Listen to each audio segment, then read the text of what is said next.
नमस्कार साथियों, स्वागत है आपका सिविल लक्ष्य अकेडमी के छत्तीसगढ़ डेली करंट अफेयर्स में। पहला क्वेश्चन है, नागरिकों की शिकायतों के निवारण के लिए चुनाव आयोग कौन सा ऐप लागू किया है? तो इसका सही जवाब है C vigil app. C vigil app को याद रखना है, ठीक है। वोटर हेल्पलाइन जो है, ये जो ऐप है, इसके माध्यम से आपका वोटर आईडी और जो बाकी समस्याएं हैं, नाम जोड़ना काटना, ये सारी सब सुविधाएं उपलब्ध होती हैं। गरुदा और बीएलओ ऐप टोटली बीएलओ लोगों के लिए था, है ना। और सी विजिल ऐप जो है वो नागरिकों की शिकायतों के निवारण के लिए चुनाव आयोग द्वारा जारी किया गया ऐप है। इसको याद रखना है आपको। नेक्स्ट क्वेश्चन है, छत्तीसगढ़ में कुल कितनी विधानसभा के चुनाव होंगे? तो इसका सही जवाब है 90 विधानसभा के चुनाव होंगे, क्योंकि 90 ही सीटें हैं, सभी के चुनाव होते हैं, तो 90 विधानसभा के चुनाव होंगे। पहले ये कन्फ्यूजन होता था कि 91 सीटें हैं कि 90 सीटें हैं, है ना, क्योंकि पहले एक एंग्लो इंडियन सदस्य भी था। लेकिन वर्तमान में 90 सीटें हैं और 90 में चुनाव होगा। एंग्लो इंडियन की जो सदस्यता थी पहले, है ना, एक सीट हुआ करती थी, वो अब समाप्त हो गई है, क्योंकि सरकार ने संशोधन के द्वारा उसको उसके कार्यकाल को बढ़ाया नहीं था। हमेशा बढ़ा दिया करते थे, लेकिन मोदी सरकार ने ऐसा नहीं किया, इसलिए अब एंग्लो इंडियन सदस्य नहीं होता है, ठीक है। तो इसको आपको याद रखना है। अब आप ये भी याद रखिएगा कि ये जो चुनाव हैं ये 2 चरणों में हो रहे हैं। 7 नवंबर को वोटिंग होगी और 17 नवंबर को भी वोटिंग होगी। तो जो हमारे मेनली नक्सल इलाके हैं, जहाँ पे ज़्यादा फोर्स की ज़रूरत पड़ती है ना, जो थोड़े से अशांत हैं इलाके, वहाँ पे 7 नवंबर को चुनाव होने हैं। और अदर जो छत्तीसगढ़ के बाकी विधानसभा सीटें हैं, वहाँ पे 17 नवंबर को चुनाव होगा, ठीक है। तो इसको भी याद रखिएगा। नेक्स्ट क्वेश्चन है, रॉबर्ट फिको किस देश के प्रधानमंत्री बने हैं? तो इसका सही जवाब है स्लोवाकिया। स्लोवाकिया के प्रधानमंत्री बने हैं रॉबर्ट फिको। तो ये भी आपको याद रखना है कि रॉबर्ट फिको कौन से देश के प्रधानमंत्री बने हैं? स्लोवाकिया। अब आपको ये याद रखना है कि स्लोवाकिया की राजधानी क्या है, ठीक है। बहुत इंपॉर्टेंट क्वेश्चन है ये भी। स्लोवाकिया जो है, इसकी राजधानी है ब्राटिस्लावा। ब्रातिस्लावा इसकी राजधानी है। साथ ही साथ आपको ये भी याद रखना है किस देश से अलग होकर बना। तो ये चिकोस्लोवाकिया से अलग होकर बना, ठीक है। तो चिकोस्लोवाकिया से अलग होके कौन सा देश बना? आपका स्लोवाकिया देश, जिसके प्रधानमंत्री अभी वर्तमान में रॉबर्ट फिको बने हैं, ठीक है। तो ये आपको याद रखना है। ये यूरोपीय देश है और यूरो मुद्रा यहाँ पे अपनाई गई है, ठीक है। तो यूरोपीय देश है ना, यूरोप कॉन्टिनेंट में स्थित है और यहाँ पे यानी यूरो जोन का ये सदस्य है, तो यूरो मुद्रा यहाँ पे अपनाई गई है। तो इस तरीके से काफ़ी सारे फैक्ट इस देश के बारे में आपको पता चल गए हैं और कभी कभी ये एग्ज़ाम में पूछ लेता है। नेक्स्ट क्वेश्चन है, 7वीं भारतीय मोबाइल कांग्रेस का उद्घाटन कहाँ किया गया है?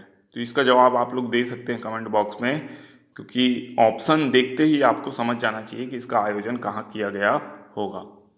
तो इसका सही जवाब है न्यू दिल्ली, है ना, नई दिल्ली इसका सही जवाब है, क्योंकि बाकी 3 ऑप्शन छत्तीसगढ़ के हैं और यहाँ पे 7वीं भारतीय मोबाइल कांग्रेस का के आयोजन की बात की जा रही है, ठीक है। तो इसका आयोजन कहाँ हुआ है? न्यू दिल्ली में।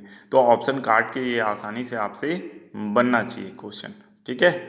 अब यहाँ पे ऑप्शन आपके छत्तीसगढ़ के डाले हुए हैं, लेकिन ये करंट अफेयर्स कहाँ का है? आपका भारत का है। कुछ दिनों से लगातार बहुत खोजने के बावजूद छत्तीसगढ़ के क्वेश्चन नहीं मिल रहे हैं, इसलिए लगातार वीडियो नहीं आ पा रहा है, ठीक है। करंट अफेयर्स का मेन अपन क्वेश्चंस डालते हैं और वो क्वेश्चन नहीं मिलते हैं तो फिर वीडियो बनाने का औचित्य समझ में नहीं आता है, ठीक है। क्योंकि छत्तीसगढ़ के नाम से अगर वीडियो बने और उसमें केवल नेशनल करंट अफेयर्स रहे तो वो भी अच्छा नहीं लगता, ठीक है। तो इसको याद रखिएगा, 7वीं भारतीय मोबाइल कांग्रेस का उद्घाटन कहाँ किया गया है? तो न्यू दिल्ली में किया गया है। नेक्स्ट क्वेश्चन है, 37वें राष्ट्रीय खेल का उद्घाटन किसने किया है? तो इसका सही जवाब है प्रधानमंत्री जी ने। प्रधानमंत्री श्री नरेंद्र मोदी जी ने 37वें राष्ट्रीय खेल का उद्घाटन गोवा में किया है। ठीक है, तो गोवा में हो रहा है, ये याद रखना है आपको। कौन से नंबर का राष्ट्रीय खेल है? 37वें नंबर का राष्ट्रीय खेल है जिसका उद्घाटन किया गया है। मुझे याद है कि छत्तीसगढ़ में भी राष्ट्रीय खेल होने वाला था, अभी तक आयोजित नहीं हुआ है। तो एक आध मेजबानी छत्तीसगढ़ भी अगर करेगा तो ये बहुत अच्छी बात होगी। ठीक है, और 36वां जो राष्ट्रीय खेल इससे पहले हुआ था वो आपका गुजरात में हुआ था। ठीक है, और ये कहाँ हो रहा है? गोवा में हो रहा है। तो इसको भी आपको याद रखना है। नेक्स्ट क्वेश्चन है, आदि महोत्सव का आयोजन कहाँ किया गया है? तो इसका सही जवाब है अहमदाबाद। अहमदाबाद में आदि महोत्सव का आयोजन किया गया है। इसको भी आपको याद रखना है कि आदि महोत्सव का आयोजन कहाँ हो रहा है? अहमदाबाद में हो रहा है। ठीक है, गुजरात में स्थित है अहमदाबाद, इसको याद रखिएगा। नेक्स्ट क्वेश्चन है, चुनाव आयोग ने किस अभिनेता को नेशनल आइकॉन घोषित किया है? तो इसका सही जवाब है राजकुमार राव। राजकुमार राव जो कि एक उत्कृष्ट अभिनेता हैं, इन्हें चुनाव आयोग द्वारा नेशनल आइकॉन घोषित किया गया है। ठीक है, और इनके माध्यम से जो वोटिंग परसेंटेज है उसको बढ़ाने के लिए जागरूकता अभियान चलाया जाएगा। ठीक है, तो याद रखना है आपको कि राजकुमार राव को क्या घोषित किया गया है? नेशनल आइकॉन घोषित किया गया है। ठीक है, नेक्स्ट क्वेश्चन है, IQ एयर के अनुसार भारत का सबसे प्रदूषित शहर कौन सा है? तो इसका सही जवाब है मुंबई। IQ एयर के अनुसार भारत का सबसे प्रदूषित शहर मुंबई है। ठीक है, अब मुंबई को आपको याद रखना है कि IQ के एयर के अनुसार क्या है, ये सब भारत का सबसे प्रदूषित शहर है। विश्व में इसका स्थान अगर देखा जाए तो दूसरा है। कौन से नंबर का है? सेकंड। ठीक है, क्यों? क्योंकि फर्स्ट नंबर बीजिंग का है ना। सबसे खराब एयर क्वालिटी कहाँ की है? बीजिंग की है। भारत में दूसरे स्थान पे कौन है? तो दिल्ली भारत में दूसरे स्थान पर है। मुंबई सबसे ज़्यादा प्रदूषित है इस समय, उसके बाद दिल्ली है। अब आप अगर पहले के एयर क्वालिटी इंडेक्स के अनुसार रैंकिंग देखेंगे तो दिल्ली विश्व का सबसे प्रदूषित शहरों में आ जाता था। ठीक है, लेकिन इस समय दिल्ली का स्थान काफ़ी नीचे आ गया है ना, और ये भारत में दूसरा सबसे प्रदूषित शहर है।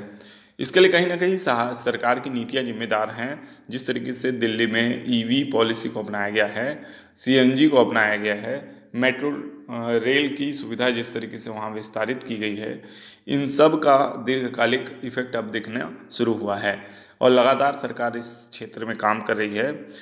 भविष्य में आपको दिल्ली और भी नीचे आते दिखेगा और इसका कारण होगा सरकार की नीतियाँ, अच्छी नीतियाँ, जिसमें हम EV को बहुत ज़्यादा, इलेक्ट्रिक व्हीकल को बहुत ज़्यादा बढ़ावा दे रहे हैं। अब जितने कॉमर्शियल व्हीकल हैं उसको भी दिल्ली में इलेक्ट्रिक व्हीकल के माध्यम से चलाया जाएगा। इसी दिशा में अब मुंबई भी काम करता दिख रहा है, नहीं महाराष्ट्र भी काम करता दिख रहा है। बाकी राज्यों को भी अपने यहाँ भले उनकी एयर साफ हो, लेकिन अब ये समय आ चुका है कि वो पब्लिक हेल्थ की तरफ ध्यान दें और EV को अपनाएं। EV को मतलब राज्य की पॉलिसी के रूप में अपनाएं, है ना। जो भी बसें हैं उनको इलेक्ट्रिक व्हीकल के लिए कंपलसरी करें। एक टारगेट दे दें बस वालों को कि आपको कम से कम 2030-2035 तक सारी बसों को अब EV कर लेना है। या जो ट्रक हैं, बड़े हैवी ट्रक हैं, उनको भी EV से चलने वाली ट्रकों को अपनाना है। ठीक है, उसी के तहत जो EV कार्स हैं या EV गाड़ियां हैं उसमें बैटरी के स्वैप का अगर वो ले आते हैं, विकल्प ले आते हैं, जिसमें आपको बैटरी कॉमन तरीके की बैटरी सभी गाड़ियों में लगे और जैसे पेट्रोल पंप में हम पेट्रोल भरवाते हैं वैसे बैटरी को वहाँ पे स्वैप कर लिया जाए किसी सेंटर में, और दूसरी बैटरी लगा दी जाए चार्ज और उस बैटरी को निकाल लिया जाए। तो इस तरीके से अगर सारी चीज़ें वर्क करने लगती हैं तो निश्चित तौर पे EV बहुत तेज़ी से विस्तारित होगी और कह सकते हैं कि जो रेंज की समस्या है अभी, है ना, वो ख़त्म हो जाएगी। ठीक है, तो इसको आपको याद रखना है कि IQ एयर के अनुसार भारत का सबसे प्रदूषित शहर कौन सा है? मुंबई है। नेक्स्ट क्वेश्चन है आप लोगों के लिए, बिशन सिंह बेदी का संबंध किस खेल से है? तो इसका सही जवाब है क्रिकेट। बिशन सिंह बेदी जो हैं वो फेमस क्रिकेटर थे। ठीक है, इनका हाल ही में निधन हो गया है। तो इनको याद रखना है कि ये क्रिकेट के खिलाड़ी थे। विशम सिंह बेदी का नाम आपने अक्सर सुना होगा कमेंट्री में, है ना। ये काफ़ी अच्छे खिलाड़ी थे। अब आप लोगों के लिए होमवर्क प्रश्न है, इसका जवाब आपको कमेंट बॉक्स में देना है। देश का पहला nano liquid DAP fertilizer plant कहाँ शुरू किया गया है? आपके ऑप्शन हैं A Gandhinagar, B Bhopal, C Raipur, D Bhubaneswar. तो इसका सही जवाब आप कमेंट बॉक्स में ज़रूर दीजिएगा। अब चलते हैं पिछले वीडियो के होमवर्क प्रश्न की ओर। पिछले वीडियो में हमने आपसे क्वेश्चन पूछा था, उड़ीसा के नए राज्यपाल कौन बने हैं? तो इसका सही जवाब है रघुवर दास। ठीक है, तो इसको याद रखिएगा।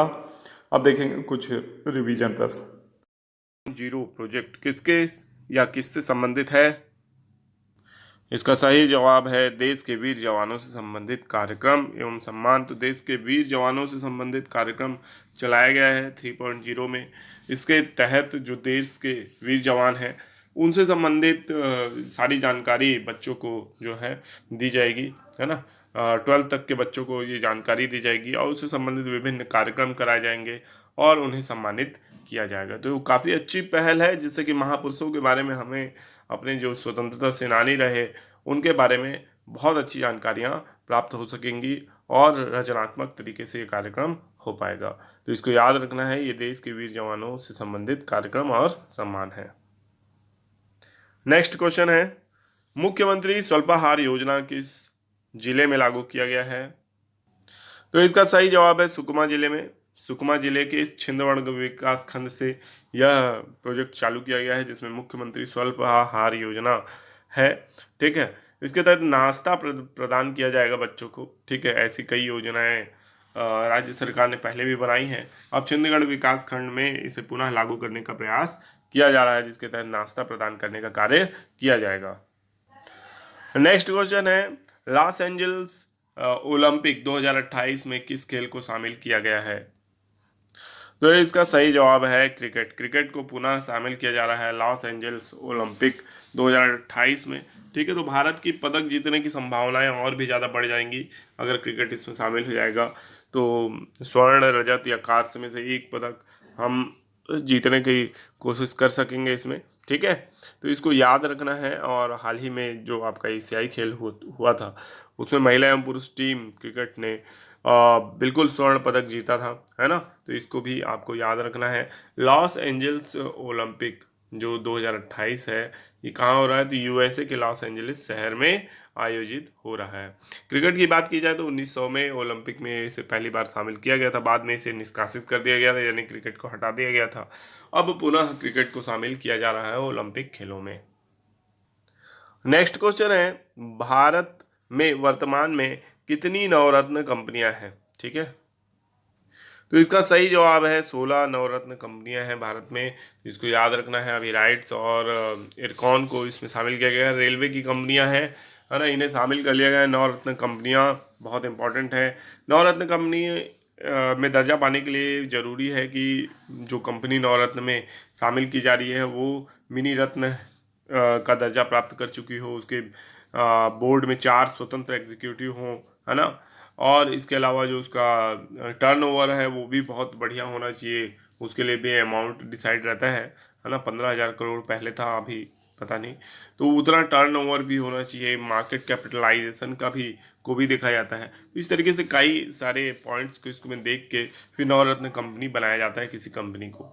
और उससे भी अच्छा परफॉर्मेंस जब करती है कंपनी, तो नवरत्न कंपनी, तो उसे फिर महारत्न कंपनी का दर्जा दिया जाता है, जिसमें उसका मार्केट कैपिटलाइजेशन काफ़ी बढ़ जाता है। नेक्स्ट क्वेश्चन है, राष्ट्रीय अंतरिक्ष दिवस कब मनाया जाएगा? तो नेशनल स्पेस डे आपको पता है 23 अगस्त को हमारा चंद्रयान द्वितीय जो है चंद्रमा के सरफेस पे यानी एकदम आसानी से उतर गया था। और बहुत ही अच्छा ये प्रोग्राम रहा चंद्रयान द्वितीय का।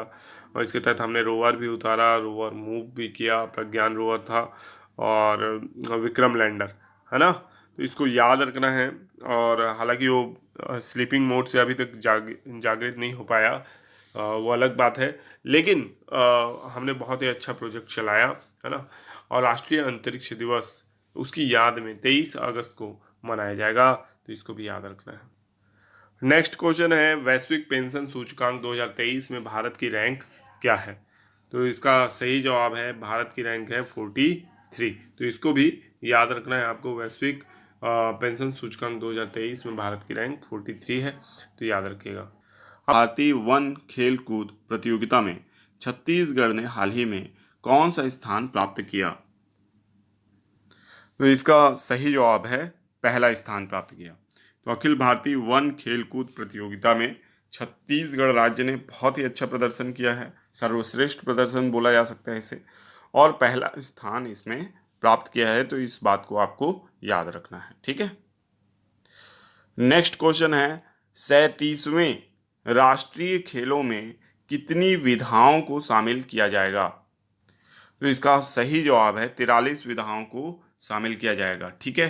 तो अब विधाएं लगातार बढ़ रही हैं राष्ट्रीय खेलों में, तो 43 विधाओं को शामिल किया जाएगा। पिछला जो हमारा जो राष्ट्रीय खेल है वो गोवा में आयोजित हुआ था, अब शायद गुजरात में आयोजित होना है। आप एक बार चेक कर लीजिएगा इसको, ठीक है।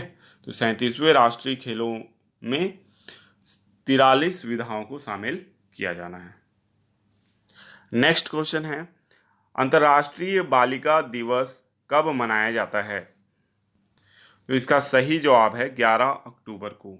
11 अक्टूबर को अंतर्राष्ट्रीय बालिका दिवस मनाया जाता है। और आपको पता हो कि राष्ट्रीय बालिका दिवस भी मनाया जाता है।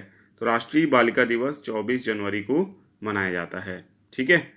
राष्ट्रीय बालिका दिवस 24 जनवरी और अंतर्राष्ट्रीय बालिका दिवस 11 अक्टूबर, ठीक है। नेक्स्ट क्वेश्चन है, गंगा डॉल्फिन किस राज्य की राज्य जलीय जीव बनी है? तो इसका सही जवाब है यूपी, उत्तर प्रदेश, है ना। उत्तर प्रदेश में गंगा डॉल्फिन को राज्य जलीय जीव बनाया गया है। अब आपको बताते हैं कि जो गंगा डॉल्फिन है ये गंगा नदी, आपकी चंबल नदी, ठीक है, बनास नदी, इन सारी नदियों में पाई जाती है, ठीक है। और इसको IUCN ने इंडेंजर्ड कैटेगरी में डाल के रखा है ना, संकटग्रस्त जीव में डाल के रखा है, ठीक है। तो गंगेटिक डॉल्फिन जो कि बहुत इंपॉर्टेंट है, राष्ट्रीय जलीय जीव भी इसे बनाया गया था 2009 में। 2009 में ये क्या बन चुकी है? राष्ट्रीय जलीय जीव, ठीक है। तो इसको भी याद रखना है ना, इसका साइंटिफिक नेम भी याद रखना है आपको, ठीक है। तो ये सारी चीज़ें गंगेटिक डॉल्फिन के बारे में पढ़ लीजिएगा। नेक्स्ट क्वेश्चन है, ग्लोबल हंगर इंडेक्स 2023 में भारत को कौन सा स्थान मिला है? इसका सही जवाब है 111, ठीक है। तो ग्लोबल हंगर इंडेक्स में भारत को जो स्थान मिला है वो 111 मिला है, ठीक है। अब यानी समझ से परे है कि 2009-10 से हमारी स्थिति इतनी ख़राब कैसे हो रही है इस इंडेक्स में, क्योंकि हम लोग 55 स्थान से 111 स्थान पे पहुंच चुके हैं, ठीक है। इतना ज़्यादा गिराया जा रहा है इस इंडेक्स में। तो स्थितियां इतनी विकराल तो नहीं है भारत में कि आप यानी हमारी तुलना जो अफ्रीकी गणतंत्र राज्य है उससे करो, या फिर पाकिस्तान, अफगानिस्तान, श्रीलंका, इनसे भी बेकार स्थिति में भारत को दिखाया जा रहा है इस इंडेक्स में, ठीक है। इनकी स्थिति अच्छी है और हमारी एकदम ख़राब होते जा रही है। इनका कहना है कि भारत में भूखमरी बढ़ रही है। अब जो भारत की योजनाएं हैं उसको बिल्कुल भी लोगों ने मेंशन ही नहीं किया है, और या फिर उसको रिकॉर्ड भी नहीं रखते हैं, है ना, कि ग्रामीण भुखमरी तो लगभग शून्य हो चुकी है ना भारत में, क्योंकि इतना ज़्यादा राशन फ्री में बांटा जा रहा है। जो कह सकते हैं गेहूं काफ़ी सस्ते में प्रोवाइड किया जा रहा है, चावल तो बहुत ही ज़्यादा सस्ते में निःशुल्क भी प्रोवाइड किया जा रहा है। जो अंत्योदय कार्ड बनता है उनको तो फ्री में ही मिलता है, ठीक है। और वहाँ पे कोशिश भी होती है सरकार को कि वहाँ पे न्याय हो सके। DBT, डायरेक्ट बेनिफिट ट्रांसफ़र भी हो रहा है इस समय। तो ऐसी स्थिति तो नहीं है। शायद ये लोग डाइटिंग जो लोग करते हैं उनको, और जो लोग अभी 9 दिन उपवास होंगे उन लोगों से पूछ लिया होगा कि आप लोगों को भूख लगती है क्या, तो शायद वो लोग बोल दिए होंगे कि हाँ भूख लगती है भाई, उपवास हैं तो, या डाइटिंग कर रहे हैं, तो उन लोगों को शामिल कर दिया है लगता है, ठीक है। तो भारतीय सरकार ने भी इसे खंडन किया है इसका, और बोला है कि इस रिपोर्ट को बनाने का तरीका ही गलत है। बिल्कुल तरीका गलत भी है और ये थोड़ा सा संदेह पैदा करता है कि किसी देश की इमेज को कैसे ख़राब किया जाए। ऐसा कोशिश लगातार ये ग्लोबल हंगर इंडेक्स वाले कर रहे हैं। लेकिन कोई भी सेंसिबल इंसान जो इस रिपोर्ट में लगातार भारत की स्थिति को देख रहा है, भले बिजनेसमैन ही क्यों ना हो, वो इस बात को अच्छे से समझता है कि ये लोग क्या करने की कोशिश कर रहे हैं। भारत की इमेज को बिगाड़ने की कोशिश कर रहे हैं, जिसमें ये लोग कामयाब नहीं होंगे। भारत में लगातार निवेश बढ़ रहा है। भारत दुनिया की सबसे तेज़ी से ग्रोइंग इकोनॉमी है, तो वहाँ भुखमरी ऑब्वियस सी बात है कम होगी, बढ़ेगी नहीं। तो आपके दिखाने से इसमें कोई भी परिवर्तन नहीं आने वाला है भारत की विकास दर में। नेक्स्ट क्वेश्चन है 141वीं अंतर्राष्ट्रीय ओलंपिक समिति की बैठक का उद्घाटन कहाँ किया जाएगा? तो इसका सही जवाब है मुंबई में। एक्चुअल में किया गया है उद्घाटन, ठीक है, बैठक का उद्घाटन किया गया है प्रधानमंत्री श्री नरेंद्र मोदी के द्वारा 14 अक्टूबर को किया गया है। तो 141वीं अंतर्राष्ट्रीय ओलंपिक समिति की बैठक का, ठीक है। भारत की लगातार कोशिश है कि भारत को ओलंपिक के आयोजन का यानी कैसे कहते हैं कि अवसर मिले, ठीक है। और इसके लिए अगर देखा जाए तो सारी सीटें अभी फिलहाल फुल हैं 2032 तक। तो भारत का प्रयास है कि 2036 का जो ग्रीष्मकालीन ओलंपिक है उसके आयोजन का जो भार है वो भारत को मिल जाए, ठीक है। और भारत भी अपने देश में एक ओलंपिक का आयोजन करा ले, ठीक है। अगर हम देखें तो ब्राज़ील भी अभी अभी हाल ही में 2016 में रियो ओलंपिक का आयोजन करा चुका है, ठीक है।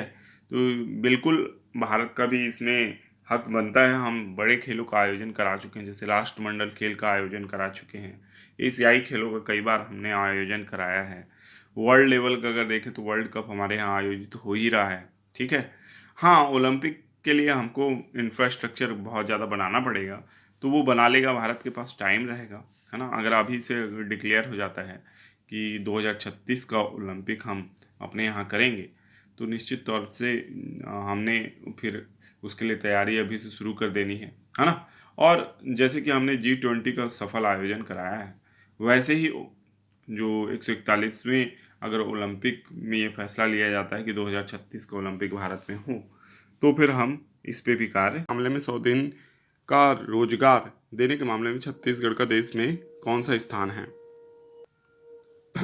तो इसका सही जवाब है पहला स्थान है, ठीक है। मनरेगा के मामले में 100 दिन का रोजगार देने में छत्तीसगढ़ का पहला स्थान है। सॉरी। राज्य स्तरीय तीरंदाजी प्रतियोगिता का आयोजन कहाँ किया गया था? तो इसका सही जवाब है महासमुंद में। महासमुंद में राज्य स्तरीय तीरंदाजी प्रतियोगिता का आयोजन किया गया था, ठीक है। तो इसको याद रखिएगा। और राज्य स्तरीय तीरंदाजी प्रतियोगिता के आयोजन के साथ ही जो राज्य की प्रतिभाएं हैं उनको अपना जौहर दिखाने का उपयुक्त मौका मिला है, तो इसको याद रखना है। नेक्स्ट क्वेश्चन है देश के 111 रहने लायक शहरों में रायपुर का कौन सा स्थान है? तो इसका सही जवाब है 7th। तो हाल ही में देश के 111 रहने लायक शहरों की लिस्ट निकाली गई, जिसमें रायपुर का स्थान 7th लगा है, 7वां स्थान आया है। तो इसको भी याद रखना है, ये क्वेश्चन आपके एग्जाम में आ सकता है, ठीक है। नेक्स्ट क्वेश्चन है सैन्य अभ्यास चक्रवात किस राज्य में शुरू किया गया है? तो इसका सही जवाब है गोवा। गोवा राज्य में सैन्य अभ्यास चक्रवात शुरू किया गया है, जिसमें नौसेना और वायुसेना संयुक्त रूप से अभ्यास कर रहे हैं, ठीक है। तो इसको याद रखना है। नेक्स्ट क्वेश्चन है मोहम्मद रेजा सादलोई किस देश के कबड्डी खिलाड़ी हैं? तो इसका सही जवाब है ईरान। ईरान के कबड्डी खिलाड़ी हैं मोहम्मद रेजा सादलोई, और ये जो प्रो कबड्डी लीग है उसमें सबसे महंगे बिकने वाले क्या हैं, आपके कह सकते हैं खिलाड़ी हैं, ठीक है। तो इसको याद रखना है। ईरान के मोहम्मद रेजा सादलोई जो हैं ये प्रो कबड्डी लीग में वर्तमान में सबसे महंगे में बिकने वाले खिलाड़ी बन गए हैं। नेक्स्ट क्वेश्चन है इंडियन ओशन रिम एसोसिएशन का अध्यक्ष कौन बना है? तो इसका सही जवाब है श्रीलंका। तो श्रीलंका जो है 23वें जो काउंसिल ऑफ मिनिस्टर हैं उसमें श्रीलंका को अब क्या बना दिया गया है, 2023 से 2025 तक के लिए इंडियन ओशियन रिम एसोसिएशन का अध्यक्ष बना दिया गया है, ठीक है। तो इसको याद रखना है। इंडियन ओशन रिम एसोसिएशन जो है वो इंडियन ओशियन के आसपास के जितने तटीय देश हैं उन सब को शामिल करता है। लगभग बहुत से देश हैं, जितने भी तटीय देश हैं, अफ्रीका के, ऑस्ट्रेलिया, भारत, है ना, बांग्लादेश। पहला प्रश्न है, छत्तीसगढ़ विधानसभा चुनाव 2023 में मतदान कितने चरणों में होगा? तो इसका सही जवाब है 2 चरणों में होगा, 7 और 17 नवंबर को होगा। ठीक है, छत्तीसगढ़ विधानसभा चुनाव होने वाला है और विधानसभा में 90 सीटें हैं। ठीक है, तो इसको याद रखना है आपको। ठीक है, नेक्स्ट क्वेश्चन है, छत्तीसगढ़ विधानसभा चुनाव 2023 की मतगणना कब होगी? तो इसका सही जवाब है 3 दिसंबर। 3 दिसंबर 2023 को छत्तीसगढ़ विधानसभा चुनाव की मतगणना होगी, तो इसको भी याद रखिएगा। नेक्स्ट क्वेश्चन है, संपूर्ण छत्तीसगढ़ में छत्तीसगढ़ विधानसभा चुनाव 2023 के तहत आदर्श आचार संहिता कब से प्रभावशील हो गई है? तो इसका सही जवाब है 9 अक्टूबर। 9 अक्टूबर से आदर्श आचार संहिता प्रभावित हो गई है। ठीक है, और संपूर्ण छत्तीसगढ़ में लग गई है, जिसके तहत जितने भी आपके सरकारी कार्यालय हैं वहाँ पे जो भी पदाधिकारियों के नाम लिखे हुए हैं जो छत्तीसगढ़ शासन में हैं, या अन्य कोई चिन्ह बना हुआ है, किसी पार्टी का लोगो है, कैलेंडर है ना, वो सब कुछ हट जाएगा। है ना, ये सब तो होता ही है। इसके अलावा गाड़ियों की चेकिंग आप देख रहे होंगे कि आपकी कार की चेकिंग हो रही है ना, बाइक वालों को भी रोका जा रहा है, किसी तरीके के पैसे का ट्रांसपोर्ट ना हो पाए, है ना, और अगर झंडा वगैरह जा रहा है तो उसके प्रॉपर रिकॉर्डिंग हो पाए, इसके लिए सब कुछ किया जा रहा है। ठीक है, तो आदर्श आचार संहिता छत्तीसगढ़ में लागू हो चुकी है। नेक्स्ट क्वेश्चन है, छत्तीसगढ़ की मुख्य निर्वाचन पदाधिकारी का नाम क्या है? तो इसका सही जवाब है रीना बाबा साहेब कंगाले। ठीक है, इस क्वेश्चन को हम पहले भी कर चुके हैं। इनका नाम बार बार आपको देखने को लिए मिला होगा, जैसे कि अभी व्यापम के लिए इन्होंने बोला कि व्यापम और पीएससी अगर चाहें तो भर्ती परीक्षाएं ले सकते हैं। हालांकि बाद में व्यापम का नोटिफिकेशन आया और जो एपेक्स बैंक का एग्ज़ाम होने वाला था उसको स्थगित कर दिया गया है। कारण ये है कि निर्वाचन कार्यों में अधिकारी अब विभिन्न प्रकार की ट्रेनिंग वगैरह करेंगे, तो इसलिए शायद अभी एग्ज़ाम लेने को पोस्टपोन किया गया है। नेक्स्ट क्वेश्चन है, छत्तीसगढ़ कुक्कुट पालन प्रोत्साहन योजना के तहत कितने प्रतिशत तक अनुदान निवेश की पात्रता होगी? तो इसका सही जवाब है 25 से 40% तक। तो कुक्कुट पालन प्रोत्साहन योजना, अगर इसके तहत आप कुक्कुट पालन करना चाहते हैं तो इस योजना का लाभ उठा सकते हैं और 25 से 40% तक आपको लाभ हो जाएगा इसमें, है ना। मतलब जो टोटल निवेश होगा आपका उसका 25 से 40% तक सरकार आपको अनुदान के रूप में दे देगी। ठीक है, तो ये भी याद रखना है आपको। नेक्स्ट क्वेश्चन है, किस राज्य की विद्युत कर्मियों को पुरानी पेंशन योजना का लाभ मिलेगा? तो इसका सही जवाब है छत्तीसगढ़। छत्तीसगढ़ में पुरानी पेंशन योजना लागू कर दी गई है। सारे शासकीय कर्मचारी इसके अंतर्गत आएंगे ही। इसके अलावा राज्य विद्युत कर्मचारी जो हैं उनको भी पुरानी पेंशन योजना का लाभ मिलेगा। ठीक है, तो इसको भी याद रखना है, बहुत इंपॉर्टेंट है। पोषण शक्ति निर्माण योजना के तहत राज्य के कितने जिलों में अतिरिक्त आहार के रूप में अंडा दिया जाएगा? तो इसका सही जवाब है 7 जिलों में। तो 7 जिलों में प्रधानमंत्री पोषण शक्ति निर्माण योजना के तहत अतिरिक्त आहार के रूप में अंडा दिया जाएगा। पहले ये योजना जो थी ये राज्य सरकार के द्वारा भी चलाई गई थी अंडा वितरण की, लेकिन कुछ हिंदूवादी संगठनों के विरोध के बाद और थोड़ा राजनीतिक दबाव के बाद इस योजना को हटा लिया गया था। लेकिन अब केंद्र सरकार के माध्यम से इस योजना को पुनः लागू करने का प्रयास किया जा रहा है। पहले 7 जिलों में लागू किया जाएगा, अगर ये प्रोजेक्ट सफल रहता है तो आगे इसे सभी जिलों में लागू किया जाएगा। तो इस योजना को याद रखिएगा, प्रधानमंत्री पोषण शक्ति निर्माण योजना। ये मध्याह्न भोजन योजना जो है उसका नया नाम रखा गया है, प्रधानमंत्री पोषण शक्ति निर्माण योजना। ठीक है, नेक्स्ट क्वेश्चन है, कर्मा महोत्सव 2023 का आयोजन कहाँ किया गया था? तो इसका सही जवाब है अंबिकापुर। अंबिकापुर में कर्मा महोत्सव 2023 का आयोजन किया गया था, इसको याद रखना है। ठीक है, कर्मा महोत्सव राज्य का जो कर्मा है, कर्मा नृत्य भी है, कर्मा एक त्योहार भी है, बड़ी धूमधाम से मनाया जाता है।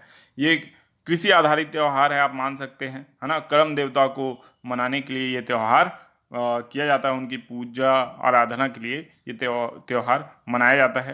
तो कर्मा महोत्सव इस दौरान पे आयोजित किया जाता है, जिसमें कर्मा नृत्य भी किया जाता है। विभिन्न सांस्कृतिक कार्यक्रमों का राज्य सरकार के द्वारा आयोजन किया जाता है, इसको फंड किया जाता है राज्य सरकार के द्वारा। ये राज्य सरकार के द्वारा ही प्रायोजित महोत्सव होता है। ठीक है, तो इसको याद रखिएगा।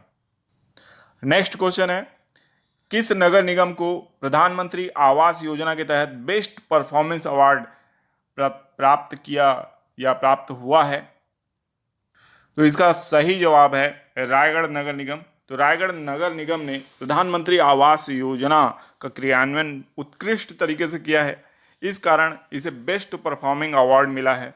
मतलब बहुत ही अच्छा कार्य रायगढ़ नगर निगम में हुआ है, और जितने भी प्रधानमंत्री आवास हैं उनका अलॉटमेंट जो हुआ, समय पर कार्य पूरा हुआ, और जितने भी ग्रामीण जन थे या नगरीय जन थे जिनका आप कह सकते हैं मकान बनना था, उनको सही समय पे लोन प्रोवाइड किया गया, सही समय पे उनको जो सहायता राशि है वो प्रोवाइड की गई, और पूरी मॉनिटरिंग की गई, जिस कारण से बेस्ट परफॉर्मेंस निकल कर आया रायगढ़ का, और यह अवार्ड उसके नाम हुआ। नेक्स्ट क्वेश्चन है, किस नदी के किनारे स्मार्ट सिटी प्रोजेक्ट के तहत वाटर स्पोर्ट और फूड कोर्ट का निर्माण किया जाएगा? तो इसका सही जवाब है अरपा नदी।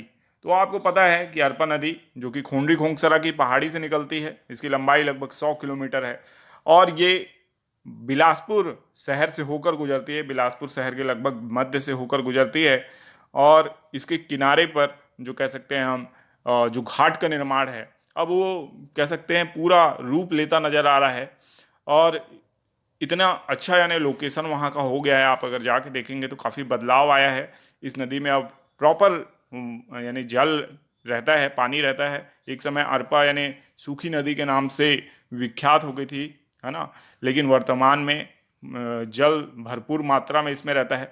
अब जल की मात्रा जैसे जैसे इस नदी में बढ़ रही है, स्टॉप डैम और विभिन्न परियोजनाओं की जल की निकासी के कारण, और उससे यहाँ पे वाटर स्पोर्ट्स फूड कोर्ट का निर्माण की जो कह सकते संभावनाएं हैं वो जारी हो गई, और निर्माण किया जा रहा है। पूरे तटबंधों को मजबूत किया जा रहा है, और वहीं पे रिवर व्यू के आगे एक पूरा गार्डन तैयार किया जाएगा, वाटर स्पोर्ट्स की पूरी फैसिलिटी तैयार की जाएगी, और फूड कोर्ट भी बनाया जाएगा।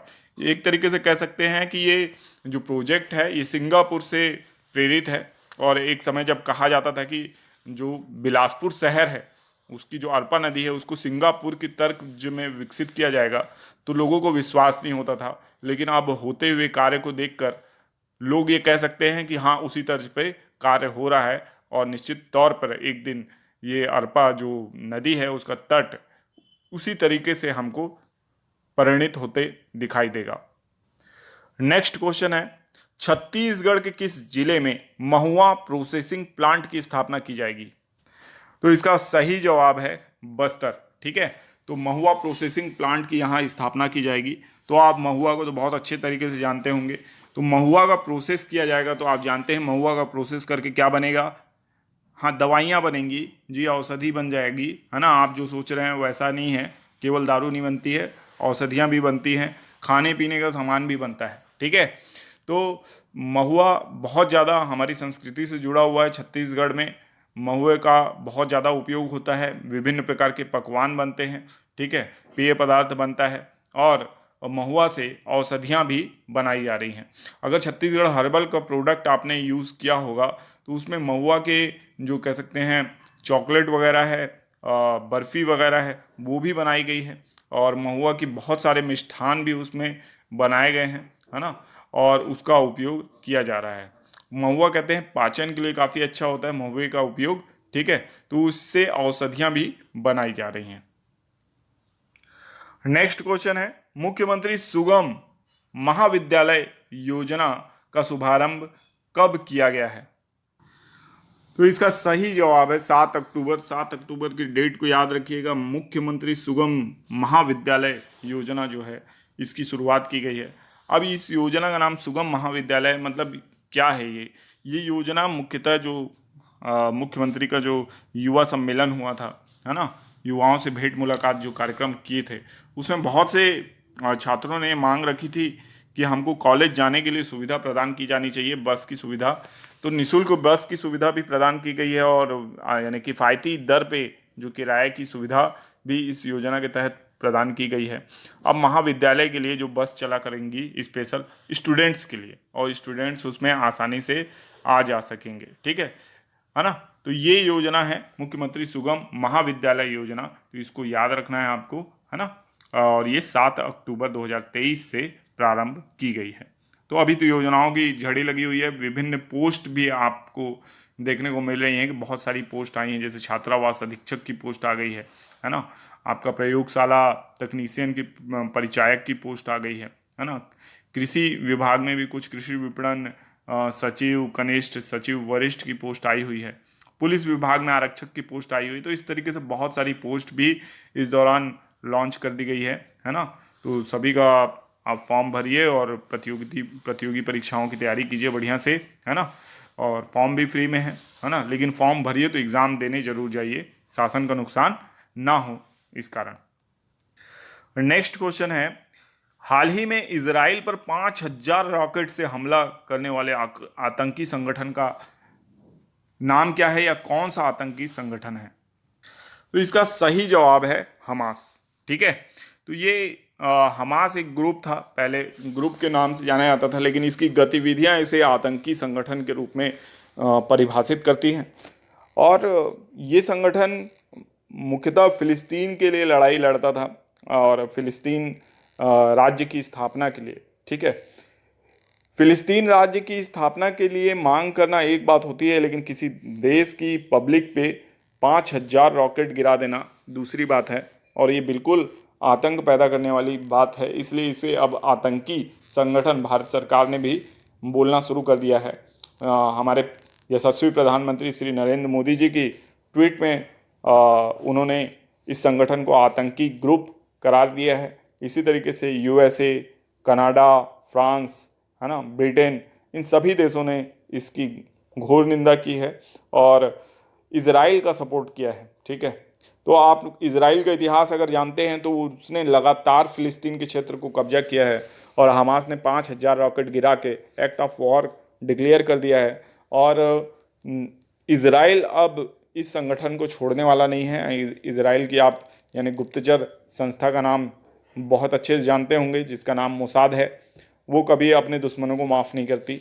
तो इजराइल भी ऐसा ही एक देश है जो लगातार विस्तार कर रहा है, और फिलिस्तीन नामक जो पहले देश हुआ करता था वो लगातार समापन की ओर जा रहा है। और निश्चित तौर पे अभी आई मैक प्रोजेक्ट के बारे में आपने सुना होगा, जिसमें भारत, सऊदी अरब, आपका यूएई और इजराइल के थ्रू यूरोप को कनेक्ट करने की बात की जा रही थी।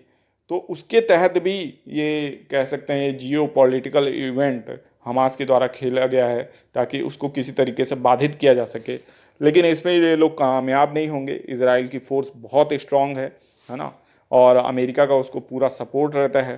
तो वो आसानी से इस ग्रुप को तबाह कर पाएगी, और उसके बाद जो आईमेक प्रोजेक्ट है वो भी लॉन्च होगा, और भारत और यूरोप के बीच एक नया मार्ग तैयार होगा। जो चीन के जो BRO प्रोजेक्ट जो है ना। एक बार मैं हाजिर हूँ आपके सामने कुछ महत्वपूर्ण क्वेश्चंस लेकर। पहला प्रश्न है, SDG baseline and programme report 2022 Chhattisgarh का विमोचन किसके द्वारा किया गया? तो इसका सही जवाब है श्री प्रेम साय सिंह टेकाम। तो श्री प्रेम साय सिंह टेकाम के द्वारा SDG baseline and progress report 2022 का विमोचन किया गया। SDG यानी सतत विकास लक्ष्य, है ना। तो सतत तरीके से विकास किस तरीके से किया जाए, इसके संबंध में ये रिपोर्ट प्रकाशित की गई है, और इसके द्वारा बताया गया है कि 40 लाख परिवारों को गरीबी रेखा से बाहर निकाल लिया गया है, ठीक है, जो कि काफ़ी अच्छी बात है छत्तीसगढ़ के लिए। चलते हैं नेक्स्ट क्वेश्चन की ओर। नेक्स्ट क्वेश्चन है छत्तीसगढ़ की वर्तमान मुख्य निर्वाचन अधिकारी कौन है? तो इसका सही जवाब है रीना बाबा साहेब कंगाले। तो रीना बाबा साहेब कंगाले छत्तीसगढ़ की वर्तमान मुख्य निर्वाचन पदाधिकारी हैं।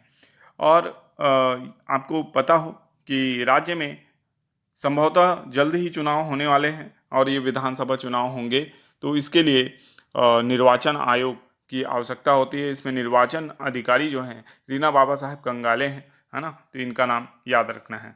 जो मुख्य निर्वाचन आयुक्त होते हैं, राज्य मुख्य निर्वाचन आयुक्त, तो वो अलग से नियुक्त होते हैं, तो उसके बारे में भी हम भविष्य में चर्चा करेंगे, ठीक है। नेक्स्ट क्वेश्चन है पूट बारो शेरी बाढ़न कार्यक्रम किससे संबंधित है? तो इसका सही जवाब है सुपोषण से संबंधित है। पूट बारो शेरी बाढ़न कार्यक्रम सुपोषण से संबंधित है। कबीरधाम जिला प्रशासन ने यह कार्यक्रम चलाया है और बहुत ही अच्छा कार्यक्रम है सुपोषण को बढ़ावा देने के लिए, ताकि कुपोषण दूर हो सके और जितने भी बच्चे हैं और जो भी गर्भवती माताएं हैं उनको सही आहार, सही पोषण मिल सके। तो पूट बारो शेरी बाढ़न कार्यक्रम जो है ये चलाया गया है ना। और ये किसके लिए चलाया गया है? सुपोषण के लिए। इसको अच्छे से याद रखना है आपको। नेक्स्ट क्वेश्चन है स्वामी आत्मानंद कोचिंग योजना का शुभारंभ कब किया गया है? तो इसका सही जवाब है 3 अक्टूबर को मुख्यमंत्री श्री भूपेश बघेल जी ने अपने जो कार्यालय है वहीं से ऑनलाइन स्वामी आत्मानंद कोचिंग योजना का शुभारंभ किया है, जिसका लाभ छात्रों को मिल सकेगा। Swami Atmanand English medium school और स्वामी आत्मानंद हिंदी मीडियम स्कूल की सफलता के बाद स्वामी आत्मानंद के नाम से ही इंग्लिश मीडियम कॉलेज की भी शुरुआत की गई है। इसको आपको याद रखना है। अब स्वामी आत्मानंद के नाम से चौथी योजना शुरू हो रही है, स्वामी आत्मानंद कोचिंग योजना। तो पढ़ाई लिखाई से संबंधित ये चौथी योजना हो जा रही है स्वामी आत्मानंद के नाम से, तो इसको भी आपको याद रखना है। नेक्स्ट क्वेश्चन है छत्तीसगढ़ लोक सेवा आयोग के नए कार्यकारी अध्यक्ष का नाम क्या है? तो इसका सही जवाब है प्रवीण वर्मा। तो प्रवीण वर्मा छत्तीसगढ़ लोक सेवा आयोग के नए कार्यकारी अध्यक्ष बने हैं। इससे पूर्व टामन सिंह सोनवानी जो थे वो छत्तीसगढ़ के जो मुख्य कह सकते हैं अध्यक्ष थे। छत्तीसगढ़ लोक सेवा आयोग के पूर्व अध्यक्ष टामन सिंह सोनवानी थे। काफ़ी विवादों में रहे। 2021 पीएससी में इनके रिश्तेदारों का बहुत भारी मात्रा में चयन हुआ है। 2022 पीएससी के हम लोगों ने आंसर देखे हैं, जो मेंस के आंसर हैं, जिसमें भारी कह सकते हैं अनियमितता देखने को मिली है। एक तरीके से स्कैम का आरोप लगाना गलत नहीं होगा कि जिस तरीके से खाली पेज पे नंबर दिया गया और जो क्वेश्चन सेम दो लोगों ने लिखा है, अलग अलग नंबर, किसी ने गलत उत्तर लिखा है, वीर नारायण सिंह की हनुमान सिंह की जगह वीर नारायण सिंह के बारे में लिखा, उसको भी नंबर दिया गया। तो इस मामले पे ज़रूर कार्यवाही की जानी चाहिए। और अभी प्रवीण वर्मा नए कार्यकारी अध्यक्ष बनाए गए हैं, इसको भी आपको याद रखना है। नेक्स्ट क्वेश्चन है नगरीय निकाय एवं पंचायती राज महासम्मेलन हाल ही में किस जिले में आयोजित किया गया? तो इसका सही जवाब है कांकेर जिले में। तो कांकेर जिले में नगरीय निकाय एवं पंचायती राज महासम्मेलन आयोजित किया गया। इस तरह के बहुत सारे सम्मेलन अभी हाल ही में हुए हैं, जैसे कि भूमिहीन कृषक महासम्मेलन, और आपका कई जगह पे जो भी योजनाएं जो चालू होने वाली हैं उन नाम से भी शहरी श्रमिक पेंशन महासम्मेलन, इस तरह के सम्मेलन आयोजित हो रहे हैं। और क्योंकि छत्तीसगढ़ लोक सेवा आयोग का भी फिलहाल का जो क्वेश्चन का ट्रेंड है वो ये भी पूछ लेते हैं कि मुख्यमंत्री इस डेट पे कहाँ गए थे। तो इस तरीके से जो भी सम्मेलन हो रहे हैं ये भी आपके लिए इम्पोर्टेंट है कि ऐसे क्वेश्चन आ सकते हैं कि इस तिथि को मुख्यमंत्री ने कौन सा सम्मेलन, कौन सा महासम्मेलन कहाँ आयोजित हुआ। तो इसकी लिस्ट आप बना के इसको याद रखेंगे। तो नगरीय निकाय एवं पंचायती महासम्मेलन जो हुआ है, पंचायती राज महासम्मेलन, इसको याद रखना है। कांकेर में आयोजित हुआ है, ठीक है, इसको याद रखिएगा। ये संभवतः 6 अक्टूबर को आयोजित हुआ है। अगर मेरा डाटा गलत हो तो आप कमेंट बॉक्स में इसे लिख सकते हैं। नेक्स्ट क्वेश्चन है हाल ही में छत्तीसगढ़ शासन ने किसे कृषि का दर्जा प्रदान किया है? तो इसका सही जवाब है उपरोक्त दोनों। मधुमक्खी पालन और रेशम कीट पालन, इन दोनों को ही छत्तीसगढ़ शासन ने कृषि का दर्जा प्रदान किया है, ठीक है, इसलिए इसका उत्तर होगा उपरोक्त दोनों। और मधुमक्खी पालन और रेशम कीट पालन को पहले भी कृषि का दर्जा देने की बात कही जा रही थी, लेकिन अब जो है शासकीय आदेश प्रकाशित हो गया है और उसके माध्यम से मधुमक्खी पालन और रेशम कीट पालन को पूर्णतः कृषि का दर्जा दे दिया गया है। तो इस बात को आपको याद रखना है। नेक्स्ट क्वेश्चन है, छत्तीसगढ़ किस वनोपज को या वनोपज के लिए राज्य में बोर्ड गठित करने का निर्णय लिया गया है? तो इसका सही जवाब है तेंदुपत्ता। सॉरी, इसका सही जवाब है महुआ। ठीक है, तेंदुपत्ता नहीं है, इसका सही जवाब क्या है? महुआ। ठीक है, तो इसको करेक्ट कर लीजिएगा। इसका सही जवाब क्या है? महुआ है ना। और वनोपज में जो महुआ है इसके लिए बोर्ड गठित किया गया है। महुआ का आप जानते हैं बहुत सारा उपयोग है और औषधीय उपयोग भी है। इसके अलावा मिष्ठान बनाने में भी महुआ का उपयोग किया जाता है। तो इसको याद रखना है कि इसके लिए इस वनोपज के लिए अलग बोर्ड, महुआ बोर्ड की स्थापना करने का निर्णय लिया गया है। तो साथियों, कुछ दिनों से वीडियो आपको कंटिन्यू नहीं मिल पा रहा, उसका कारण ये है कि मेरा स्वास्थ्य कुछ ठीक नहीं था और उसके अलावा कुछ पर्सनल कार्य जो थे उसके कारण मैं वीडियो नहीं दे पा रहा था। लेकिन मेरी कोशिश रहती है कि जितने भी दिनों के वीडियो या क्वेश्चंस आपके छूट गए हैं उसको एक साथ कवर करके आपको जो सही क्वेश्चन है वो प्रोवाइड कर सकूं। ठीक है, और आपका पेशेंस बनाए रखने के लिए धन्यवाद। नेक्स्ट क्वेश्चन है, कोदो का समर्थन मूल्य बढ़ाकर कितना कर दिया गया है? तो इसका सही जवाब है 3200।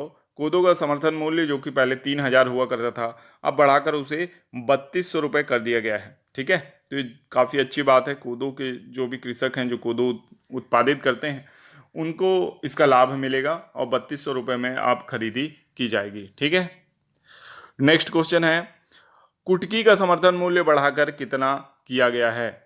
तो इसका सही जवाब है 3350।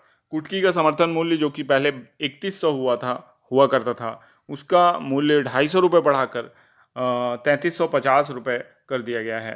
तो काफ़ी खुशी की बात है किसानों के लिए कि कोदो और कुटकी दोनों का ही समर्थन मूल्य बढ़ गया है और बढ़कर कम से कम 200 से 250 की वृद्धि इसमें की गई है। तो इसके समर्थन मूल्य को पूछा जा सकता है एग्जाम में, जोड़ी मिलाने में भी आ सकता है, डायरेक्ट क्वेश्चन भी आ सकता है। तो इसको याद रखना है ना।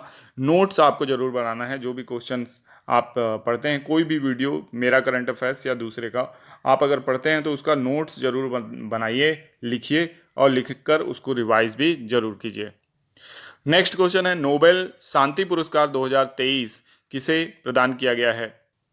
तो इसका सही जवाब है नरगिस मोहम्मदी। ठीक है, ईरानी पत्रकार हैं और काफ़ी समय से जेल में हैं, है ना। इनको नोबेल शांति पुरस्कार प्रदान किया गया है 2023 का। महिला अधिकारों के लिए बहुत मुखर रही हैं और बहुत सारी सज़ा इन्होंने सही है, यातना सही है। वर्तमान में भी बताया जाता है कि ये जेल में है ना।